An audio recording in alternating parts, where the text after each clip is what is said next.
Hello and welcome to my channel. I'm Angela Brennan and today I'm going to be using some embossing folders from Altenew to make quick and simple cards.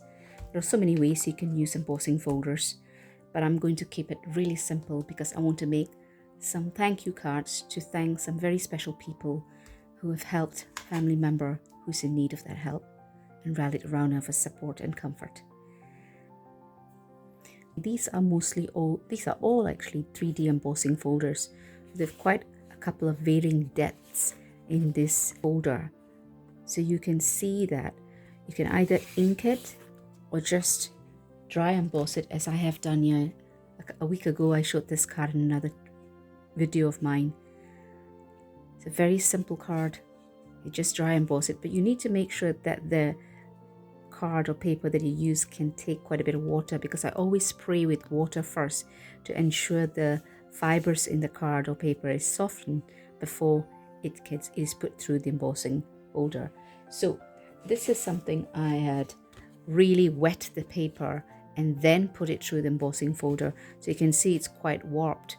So what I will do is I will straighten it by putting some thick foam behind it and give it a bit of sturdiness before I attach it onto a card. I'm going to try a few different papers. Some might work, some might not work. So for example, this paper here, it tore quite a bit. So what I did is I smooshed some ink and used a paintbrush to kind of cover the areas that kind of tore. So because it tore and the fiber of the paper was exposed, it absorbed the ink really fast. So what you see here is just highlights and shadows actually given in the ink. Right, I'm going to turn all of this into cards at the end of the video, but let me try a few more embossing folders and different cards and we'll see where we go.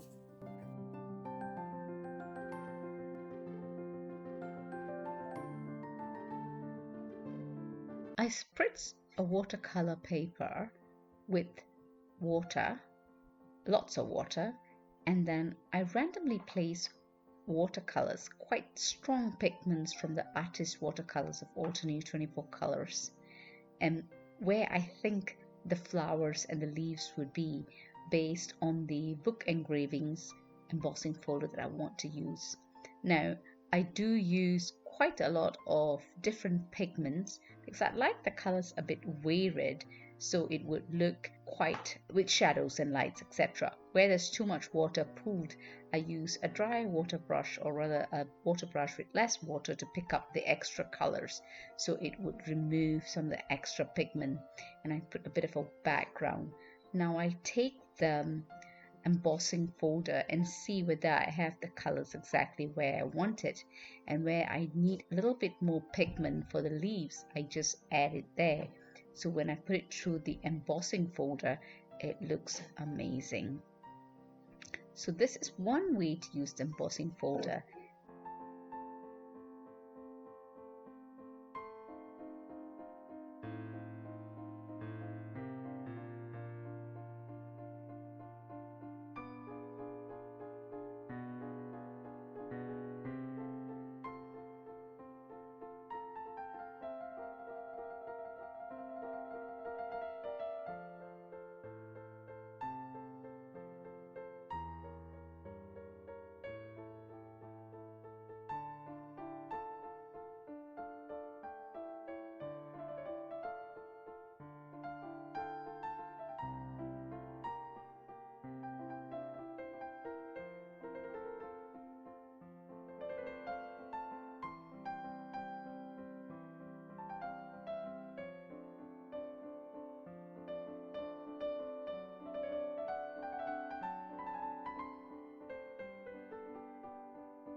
After experimenting with embossing with some watercolors and some inks, which didn't quite work but stained my folder, but I tried to wash it off as much as I could, but I can still use the embossing folder, so I'm going to use it in this.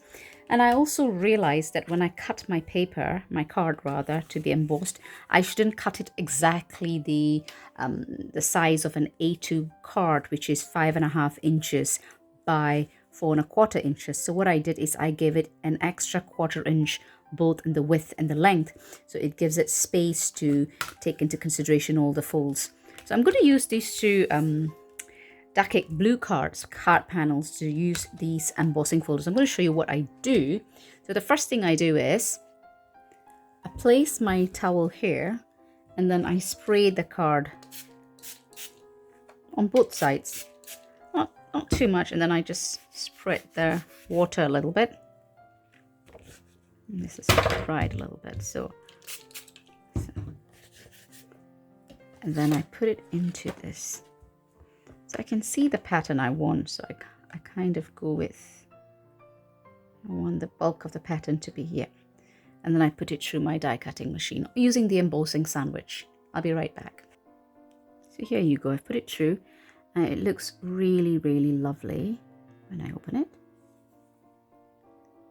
So that it doesn't warp too much, I realized, and I don't need to use it immediately. So I'm going to leave it in the embossing folder so it to dry in there.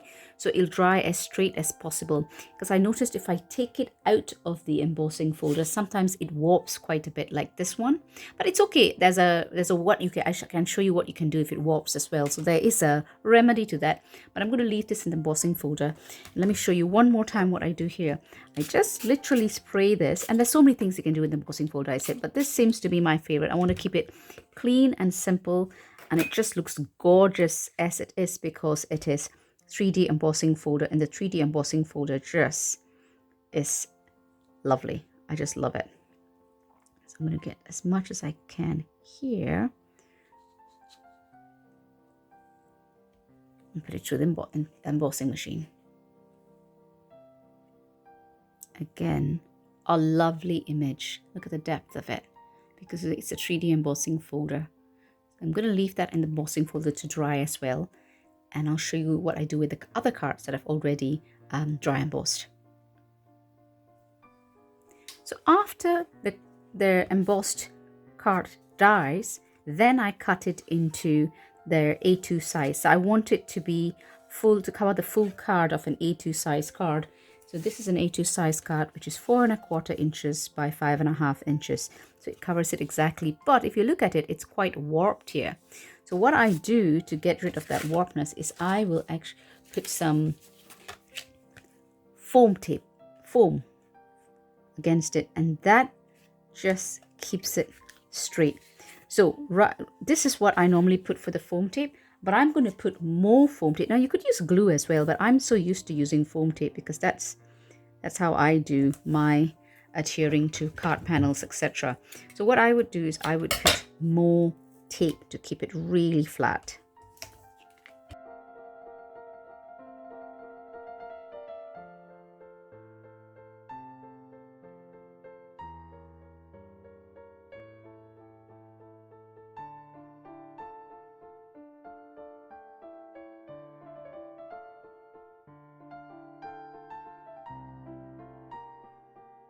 So now this will give it stability. This will give it stability to put it in a card. So I'm going to put it onto a white card. To keep it really stable, I'm going to add some additional tape here as well. Now I've adhered additional double-sided tape to keep the panel more stable. And the best way to put this is to just align it this way. There's a couple that I didn't do align it as well, and I'll show you what I do to rectify that.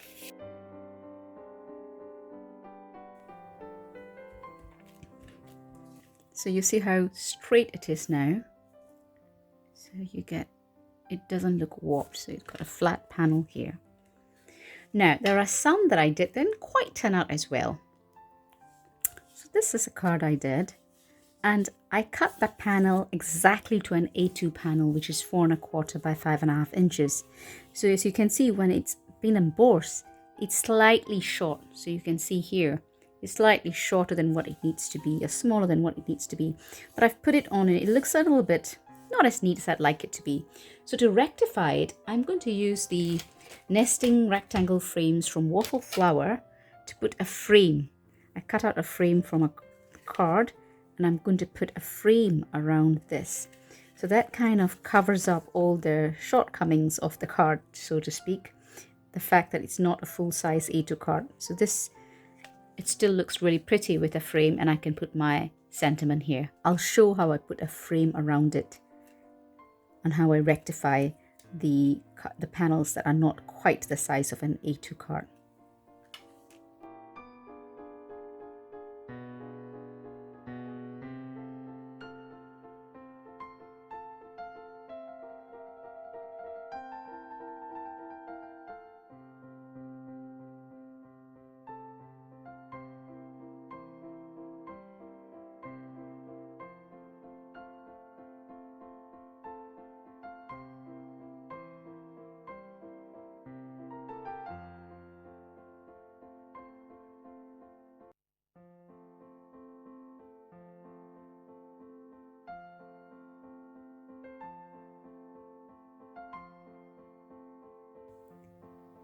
And here are the two embossing folders. Now they're dried. And see, in the embossing folders, they dry really straight. So that's one thing to keep in mind. They dry straight. So this means it's easier to adhere to them. But they're not the size of an A2 card. I mean, you could clearly use them in a bigger card, but I'm going to do A2 size card. So you can choose what element you want. So I'm going to cut them into 5.5 and 4.25 inches.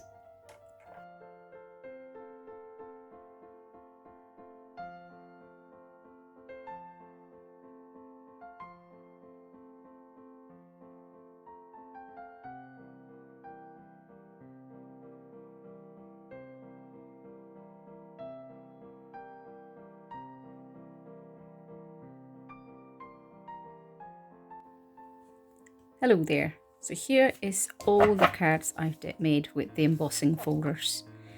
Quite a few. It was, as I said, quite addictive to just keep making them. And I just loved the images that came out with the 3D embossing folders so much. But I did not put a sentiment on all of them because I thought I'll keep them as the cards and I'll put the sentiment as appropriate when I need the cards. But I put it for some of them. So I'll just walk you through by the embossing folders I've used. I think this is the spring flower one, which I really, really liked. And I used this happy birthday from one of my Spellbinders large dies. And decided to add some metallic thread from Altenew as well. So that's one. And here I did something different. I just used a panel with 3 different card colors. I adhered it to a very thin card. I think it was even copy paper. And then I put it through the embossing folder and I got a different look here. This is the same folder on a different color. This folder, its 3D embossing looks just gorgeous. And this one I decided to try with some craft card. I think this one with a white sentiment, it'll look amazing. A white die cut sentiment. And then here, as I had adhered it not quite correctly, or some of it, because I cut the panel too small. When I put it through the embossing folder, it shrunk a bit because of all the folds. So I put a frame. This is using the waffle flower nesting rectangles frame. Just layered it a little bit and then it has a different look. And this one I used some metallic, not metallic actually, iridescent card. And it really took the embossing folder very well. I don't have many colors of this card, but I really like the way it's come out with the embossing folder. The 3D depth you can see. And here, this is everything in white is watercolor paper. So the watercolor paper really takes the embossing folders very well after it's been made wet. So this is the book's engraving. Here I tried with highlighting some raised areas with some dye ink. I think it looks okay with grey, and I tried it with purple and other colors. It didn't quite turn out, so got rid of that. And here I put a little bit of a flower to contrast it with, this is Spellbinder's flower as well from one of my sets. And this one is just blue, kept it simple. And this one is with the watercolors. So I put some really diluted watercolors on my watercolor paper, and then I just put it through the embossing folder. And this is from Pink Fresh Studio. I did a bit of hot foiling there and cut it out. You can mix and match. And here's another one. All this is the book Engravings folder, embossing folder in grey. And here it's got a tinge of colour, very, very light tinge of colour, because I didn't clean my embossing folder properly, but I still like it. I like that tinge of colour just at the edges. And this is the Succulent Rose in purple and the watercolour card. And this is the Decorative Florals. I really like this one. It looks really detailed. It's so pretty. And this one in blue. I've put a bit of a frame, a really light orange frame. This is more peach colour. And the blue. I've got pictures of all of this close-ups in my blog if you want to head over and check it out. This is the beautiful Bergenia. Again, really pretty. And that's in purple. Peach. And this is, I only did one of this. It's one, I can't remember the name of this embossing folder, but it's really pretty. I like I've got a matching stamp set with this. Actually, I just got it in sales and I will do another video on this, but that's really pretty. And this is the leaves. Flowers and leaves. Just one of this I did. And again, this is from the Spellbinders set. So I hope you enjoyed the video. You'll head over to the blog and check out close-ups of all of these and how I put them together. It's good to have a stash of cards like this when you need it. It kind of can go for any occasion. You just put the sentiment.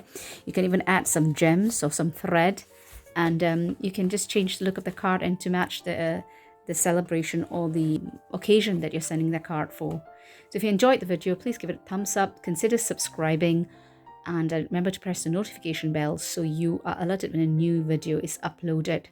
As I said, go ahead to my blog, head over to my blog. The link is in the description below, where you can see close-up pictures of all these cards. I'll have some descriptions of sorts in there, as well as the products I've used and links to them if you're interested. In fact, you can use any embossing folder. 3D embossing folders clearly will give you a better impression, but try with whatever embossing folders you have first. And I know there are so many different ways you can use the embossing folders, but I kind of like to keep it simple. And happy crafting in the meantime, and I'll catch you in my next video. Thank you for stopping by.